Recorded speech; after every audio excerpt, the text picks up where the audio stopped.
ലോകകപ്പിന്റെ സെമിഫൈനൽ മത്സരങ്ങൾ മുതൽ ഫൈനൽ വരെ ഉപയോഗിക്കുന്നത് ട്രയോണ്ടയുടെ മറ്റൊരു പന്ത്. ട്രയോണ്ട ഫൈനൽ എന്നാണ് നിർമ്മാതാക്കൾ പന്തിന് പേരിട്ടിരിക്കുന്നത്. ലോക കിരീടത്തിന്റെ നിറമാണ് പന്തിന് നൽകിയിരിക്കുന്നത്.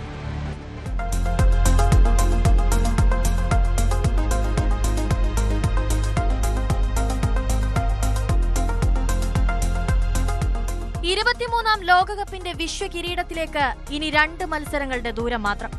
അവസാന മത്സരങ്ങൾക്ക് കുറച്ചുകൂടി ആവേശം പകരാൻ വേണ്ടിയാണ് ഫിഫയും അഡിഡാസും പുതിയ മാച്ച് ബോൾ അവതരിപ്പിച്ചത്.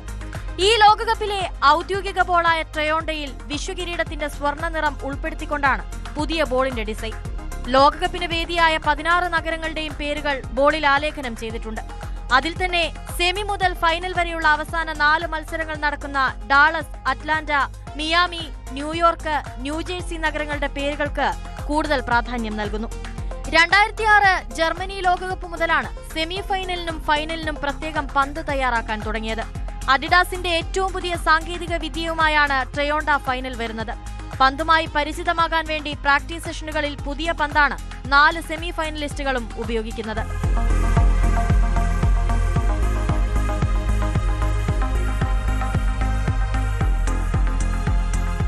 World cup desk, news 18. കൂടുതൽ വാർത്തകൾക്ക് news 18 Keralam YouTube channel subscribe ചെയ്യുക.